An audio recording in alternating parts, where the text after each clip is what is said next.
자, 저희가 지난번 분석에서는 금과 은을 다뤘었죠. 오늘은 조금 다른 이야기를 해볼까 합니다. 바로 AI 시대에 숨겨진 주인공, 구리입니다. 겉보기엔 그냥 평범한 금속 같지만 사실 미래 기술의 심장을 뛰게 하는 핵심 원자재거든요. 여러분 한번 생각해 보세요. 요즘 가장 핫한 기술들 있잖아요. AI, 데이터 센터부터 도로 위를 달리는 전기차, 그리고 친환경 에너지까지. 이 모든 혁신의 중심에 공통적으로 반드시 필요한 게 있습니다. 과연 뭘까요? 네, 정답은 바로 구리입니다. 좀 의외죠. 우리가 흔히 전선이나 동전으로만 생각했던 바로 이 금속이 사실은 4차 산업혁명의 피를 돌게 하는 가장 중요한 혈관 역할을 하고 있었던 겁니다. 그럼 본격적으로 한번 들어가 보죠. 구리한테는 아주 재밌는 별명이 하나 있습니다. 바로 닥터 코퍼, 우리말로 하면 구리 박사인데요. 오랫동안 경제의 건강 상태를 진단해주던 이 박사님이 왜 하필 지금 이 시점에 다시 이렇게 뜨거운 관심을 받게 됐는지 그 이유를 한번 제대로 파헤쳐 보겠습니다. 아니, 근데 왜 박사라는 별명이 붙었을까요? 이게 역사적으로 보면요. 구리 가격이 제조업과 건설 경기의 바로미터 역할을 해왔거든요. 경기가 좋아지면 공장도 더 많이 돌리고 건물도 더 많이 지으니까 당연히 구리 수요가 늘고 반대면 줄어들었죠. 그러니까 구리 가격만 딱 봐도 세계 경제가 지금 건강하구나, 아니구나 이걸 진단할 수 있다고 해서 이런 별명이 생긴 겁니다. 그런데요, 지금의 구리 수요는 과거와는 이건 차원이 다릅니다. 이제 구리는 단순한 경기 지표를 넘어서 AI 시대의 새로운 산업의 쌀이라고 불리고 있어요. 완전히 새로운 기술 혁명이 구리에 대한 수요를 그야말로 폭발시키고 있기 때문입니다. 자, 이 슬라이드가 정말 중요한데요. 바로 이 세 가지 기능을 보셔야 합니다. 첫째, 엔비디아 같은 기업들이 만드는 AI 칩을 돌리는 데이터 센터. 이거 엄청난 전기가 필요하거든요. 이 전기를 공급하는 모든 전선과 부품이 바로 구리입니다. 둘째, 친환경 에너지. 태양광 패널과 풍력 터빈은 기존 발전소보다 훨씬 많은 구리를 사용하고요. 마지막으로 전기차, 테슬라의 성장이 곧 구리 수요의 성장이라고 봐도 무방할 정도죠. 그리고 이 그래프를 보시면 그 차이가 그냥 한눈에 딱 들어옵니다. 기존 내연기관차 한 대에 들어가는 구리의 양을 1이라고 봤을 때 전기차에는요, 무려 4배나 많은 구리가 필요합니다. 전기차 시대로의 전환은 곧 구리 수요의 폭발적인 증가를 의미하는 거죠. 결국 핵심은 이겁니다. 기술주가 성장할수록 구리 수요도 함께 폭발한다. 이제 구리는 기술 섹터의 성장과 뗄래야 뗄 수 없는 거의 운명 공동체가 된 셈입니다.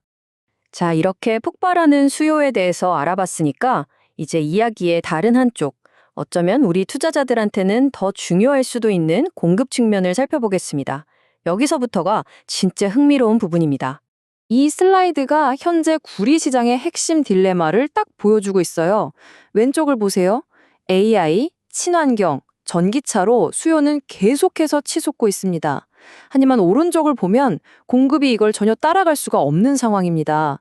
새로운 광산을 개발하는 데는 엄청난 시간이 걸리고 기존 광산들은 점점 늙어가고 있거든요. 바로 이 숫자 15년을 꼭 기억하셔야 합니다.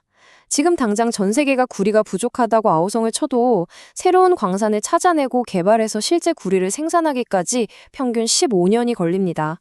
이게 바로 공급이 수요를 전혀 따라갈 수 없는 극도로 비탄력적인 구조의 핵심인 거죠. 그래서 시장 전문가들은 현재 상황을 구조적 부족 상태라고 부릅니다. 이건 일시적인 수급 불균형이 아니고요. 앞으로 상당 기간 지속될 수 있는 장기적인 트렌드라는 의미입니다. 투자자에게는 아주 강력한 시그널이라고 할 수 있죠. 자, 그럼 왜 구리에 투자해야 하는지, 그리고 시장 상황이 어떤지는 이제 감이 좀 오실 겁니다. 그럼 가장 중요한 질문이 남았죠. 그래서 어떻게 투자할 수 있을까요?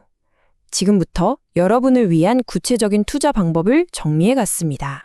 미국 시장에서는 광산 기업에 투자하는 COPX, 구리 가격 자체를 따라가는 CPUR, 그리고 세계 최대 생산업체인 FCX 같은 주식이 있고요. 우리 한국 투자자분들은 ISA나 연금 계좌로도 가능한 ETF를 주목할 만한데요. 실물을 추종해서 롤오버 비용이 없는 타이거 구리 실물, 그리고 나는 환율 걱정 없이 오직 구리 가격에만 집중하고 싶다 하시면 KODX 구리 선물 H가 좋은 선택지가 될 수 있습니다. 물론 모든 투자에 빛과 그림자가 있겠죠. 구리 투자의 매력적인 측면만 볼 수는 없습니다. 신뢰할 수 있는 분석을 위해 반드시 짚고 넘어가야 할 리스크 요인들도 한번 살펴보겠습니다. 가장 중요한 리스크는 딱 두 가지입니다. 첫째, 구리는 결국 산업재라는 점. 금과는 다르죠. 만약 세계 경제가 침체에 빠진다면 공장이 멈추고 수요가 줄어서 가격이 하락할 수 있습니다. 둘째, 바로 중국의 영향력입니다. 이 차트를 보시면 바로 이해가 되실 겁니다.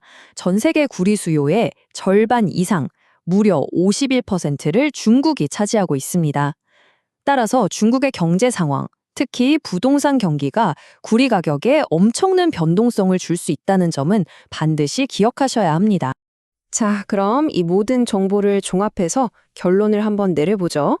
이 구리라는 자산을 여러분의 기존 투자 전략과 어떻게 연결할 수 있을까요?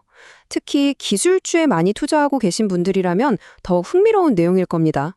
핵심은 바로 이겁니다. 만약 여러분이 이미 엔비디아나 테슬라 같은 기술주에 투자하고 있다면 구리 투자는 완전히 새로운 이야기가 아니에요. 같은 성장 스토리에 실물 자산이라는 또 다른 방식으로 올라타는 전략인 셈이죠. 기술주와 같은 방향성을 가지면서도 포트폴리오를 다각화하는 효과를 얻을 수 있는 겁니다.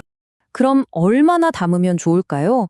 일반적으로 전문가들은 포트폴리오의 약 2%에서 5% 정도를 구리 관련 자산에 배분하는 것을 고려해 볼 만하다고 조언합니다.